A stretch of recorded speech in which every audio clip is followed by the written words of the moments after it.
Picture yourself locked in a stone dungeon beneath Nazi guns. Death waits in the shadows. Above you, 350 enemy soldiers guard their fortress with machine guns and mortars. The walls are thick medieval stone. Escape seems impossible. Then imagine one quiet American officer walking toward those fortress gates. Just 15 exhausted men follow behind him. No tanks rumble in support. No artillery pounds the walls. No air strikes soften the target. This officer carries only one weapon. A deception so bold it defies belief. A lie so convincing it will force an entire garrison to surrender without firing a shot. This forgotten gamble helped secure the victory at Normandy. The date was June 27, 1944. The miracle was about to unfold. By late June 1944, Allied forces controlled the Normandy beaches. But that victory meant nothing if the armies could not be supplied. Every bullet fired needed replacement. Every gallon of fuel burned demanded more. Every wounded soldier required medical supplies. The lifeline across the English Channel was choking. Small landing craft could not carry the massive loads required.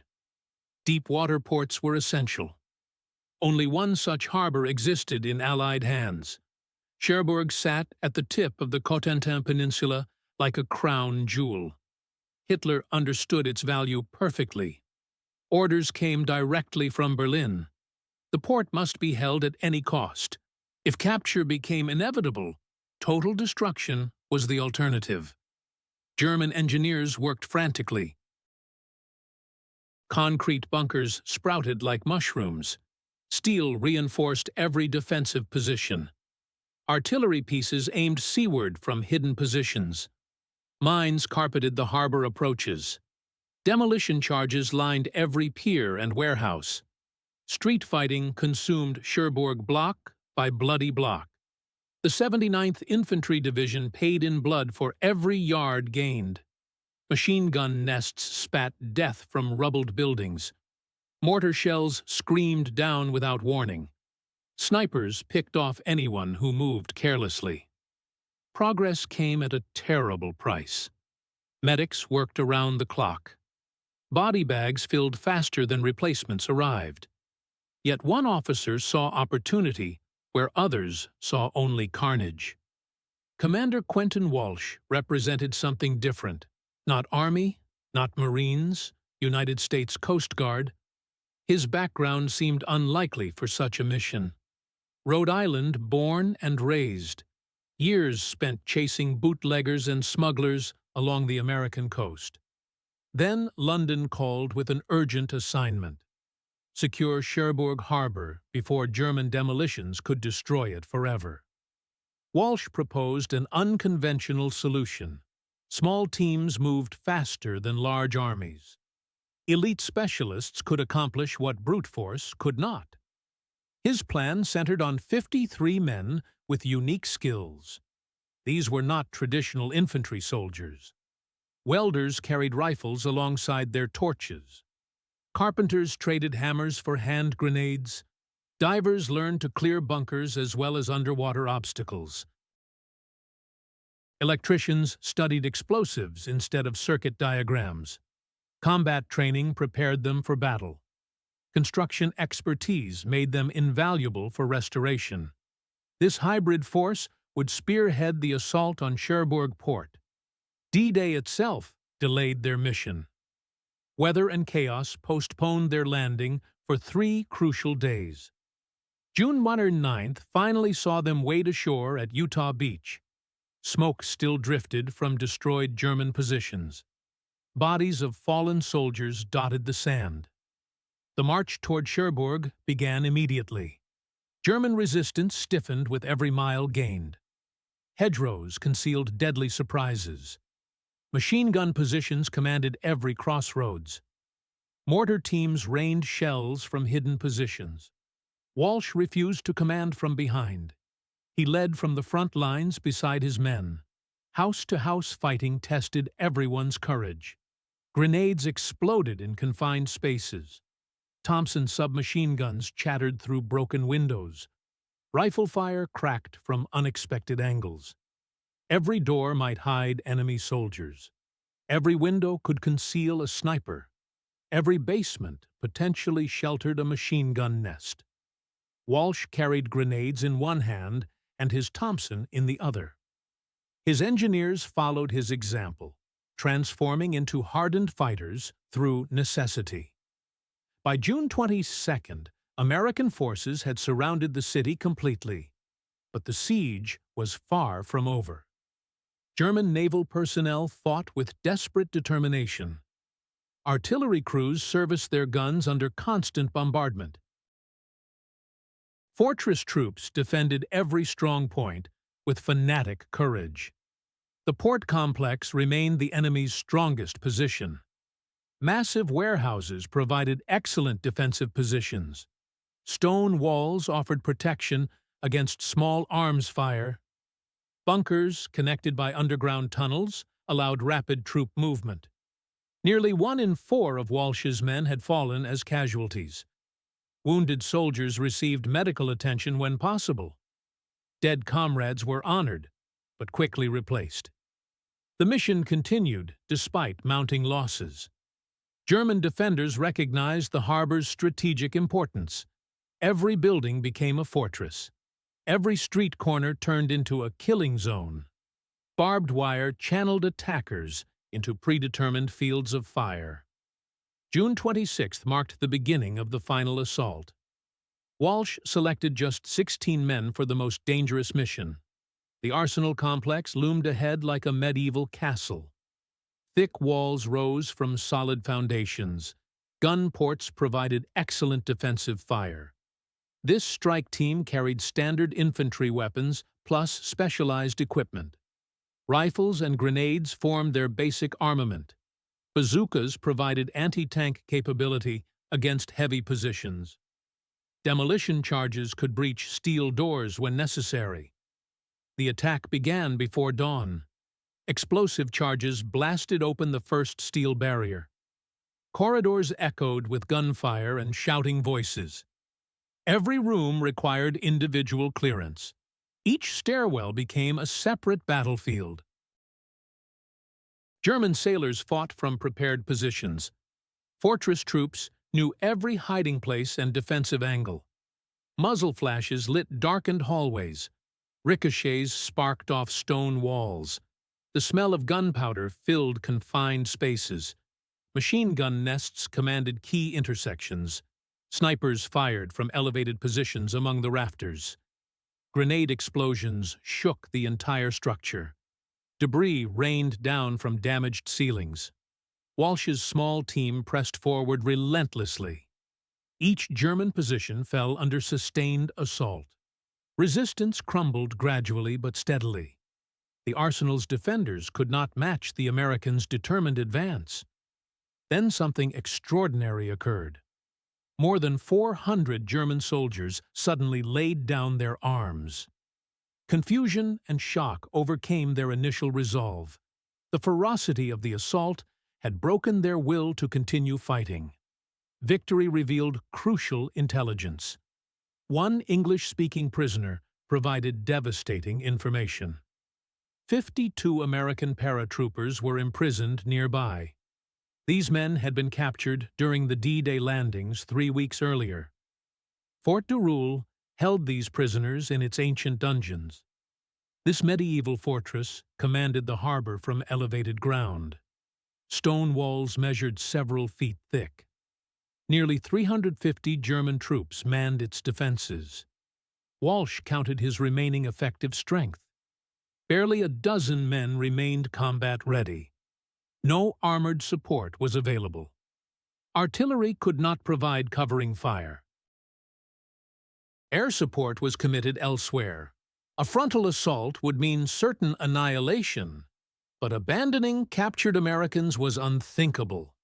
These paratroopers had risked everything on D-Day. They deserved rescue regardless of the odds. Walsh reached into his pocket slowly. His fingers found a white silk handkerchief.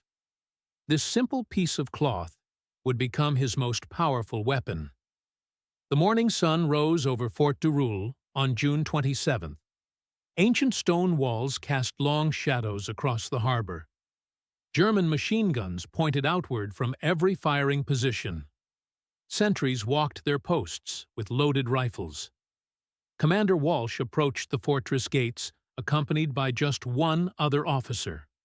Navy Lieutenant Frank Lower walked beside him, step by step. The white handkerchief fluttered in the ocean breeze. German guards watched their approach with growing tension. Rifle bolts clicked as rounds entered chambers. Officers peered through binoculars at the advancing Americans. Fingers tightened on weapon triggers. Inside the fortress walls, Walsh faced the German commander directly. This moment would determine the fate of everyone involved. Success meant freedom for 52 American prisoners. Failure meant death for Walsh and his remaining men. Walsh began his performance with calculated precision. His voice remained steady and confident. His eyes never wavered from the German officer's face. Every word was chosen for maximum psychological impact. An army of 800 bloodthirsty paratroopers was advancing on the fortress, he claimed.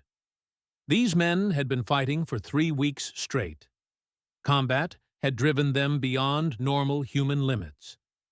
They no longer resembled civilized soldiers. Blood covered their uniforms and equipment. Mud caked their faces and hands. Rage consumed their thoughts completely. They were taking no prisoners anywhere in the city. German captives were being executed on sight. Only Walsh's personal intervention stood between the fortress and total massacre. His authority alone could restrain these maddened troops, but that restraint required German cooperation immediately. Surrender now and receive humane treatment according to international law. Continue resistance and face the consequences of enraged paratroopers seeking revenge. The choice was theirs to make. Outside the fortress walls, Walsh's handful of men maintained the deception perfectly. They marched back and forth in view of German observers. Empty bazooka tubes were waved dramatically. Voices shouted orders to imaginary reinforcements. The psychological pressure mounted steadily inside Fort du Roule. German soldiers whispered among themselves nervously. Officers studied the situation through field glasses. Fear spread through the garrison like wildfire. At precisely 10 a.m., the fortress surrendered completely. 350 German troops filed out with hands raised high. Weapons clattered to the ground in growing piles. The gates swung open without further resistance. From the dungeon depths came 52 American paratroopers. These men were alive, but seriously weakened by captivity. Months of poor food had taken their toll. Medical attention was urgently needed. Walsh had accomplished the impossible through pure deception. Not a single shot was fired during the surrender. His bluff had succeeded beyond all reasonable expectations. A fortress had fallen to a handful of men armed only with courage. Cherbourg was finally in Allied hands, but at tremendous cost. The city lay in complete ruins after weeks of bombardment. Dock facilities were systematically destroyed by German engineers. Harbor channels were blocked with sunken ships. Mines floated throughout the port approaches like deadly flowers. Explosive charges had destroyed most loading equipment. The Germans had fulfilled their orders to render the harbor useless. For Walsh, the real work was just beginning. Capturing the port meant nothing if it could not function operationally. Allied armies desperately needed supplies flowing through Cherbourg immediately. He established his command post on the waterfront, amid the wreckage. Intelligence gathering began at once from every available source. German prisoners provided detailed information about demolitions. French dock workers shared their knowledge of harbor layouts. Every scrap of information was valuable for restoration efforts. Mine locations required precise mapping. Explosive charges needed careful identification and removal. Sunken vessels had to be located and either raised or bypassed. Bureaucratic delays could not be tolerated given the urgent timeline. Walsh cut through red tape with determination and improvisation. Traditional procedures were abandoned in favor of immediate action. Minesweepers arrived, but proved insufficient for the massive task ahead. Walsh commandeered local fishing boats and sailing vessels. These wooden craft were too light to trigger magnetic mines effectively. Where others saw only destruction, Walsh identified opportunities for rapid repair. Creative solutions replaced standard procedures throughout the restoration process. Speed mattered more than perfect methodology. Within weeks, the first Allied supply ships entered Cherbourg harbor successfully. By August 1944, the port was operating at full capacity again. Thousands of tons of supplies flowed through its restored facilities daily. Ammunition, fuel, food, and medical supplies streamed ashore in endless convoys. General Patton's armored divisions received the resources needed for their breakout across France. The liberation of Western Europe gained crucial momentum. Supreme Allied Commander Eisenhower later credited Cherbourg's early reopening as decisive for the European campaign's success. Without this logistical lifeline, the Normandy invasion might have stalled permanently. Walsh received the Navy Cross for his extraordinary actions at Cherbourg. This decoration represents the second highest award for valor in the United States military. The official citation mentioned his capture of two major strongholds. 750 enemy troops had surrendered to his forces.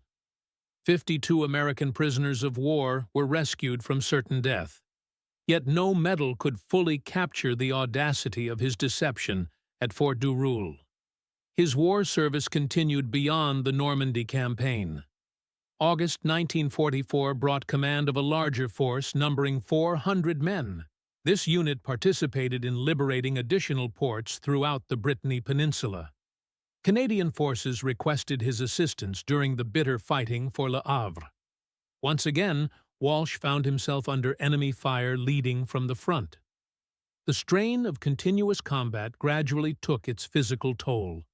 Cold English weather combined with exhaustion to undermine his health seriously. By year's end, illness forced his return to the United States. Active duty ended, but his military career was not finished. Civilian life found Walsh serving as a high school science teacher. He also worked as a parole officer, helping former criminals reintegrate into society. These quiet pursuits contrasted sharply with his wartime heroics. The Korean War brought him back to military service temporarily. His expertise and leadership abilities remained valuable despite advancing age. The Navy recognized that experience could not be easily replaced. Walsh lived until the year 2000, reaching the age of 90 years. He remained one of the last surviving heroes of the D-Day landings. His death marked the end of an era in American military history. In 2019, the United States Navy honored his memory permanently. USS Quentin Walsh, DDG-132, was announced as the newest Arleigh Burke-class destroyer. This marked the first time ever that a Navy ship was named for a Coast Guard officer. The commissioning ceremony took place in Cherbourg itself. American and French officials gathered to honor the man whose Bluff had saved their city. Military historians called him one of the most inspiring figures of the entire Normandy campaign. Today, Walsh's story serves as a powerful reminder of leadership under impossible circumstances. Victory does not always require overwhelming firepower or superior numbers. Sometimes courage and clever thinking prove more valuable than heavy weapons.